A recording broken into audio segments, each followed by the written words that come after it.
basically it gives us a recognition that what we are doing and what capability we have. So it is the association with the brands, is association with the manufacturing. So this is needed at this time, that whatever the capability we have, we can showcase to the brands. Basically, as we are in the private labeling of nail paint, we are looking for the modern trades, we are looking for the brand owners.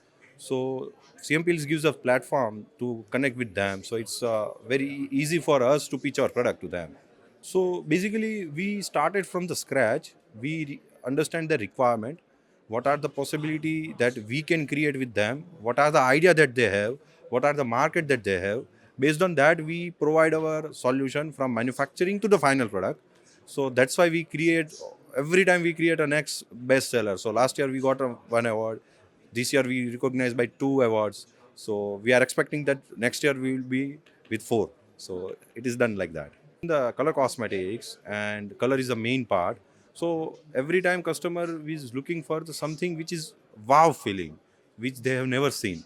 Yeah, sustainability is there, innovation is there, but they want something new which is not have ever been in market. So they are looking for something which is very crazy product. It will be your best seller. Always amazing.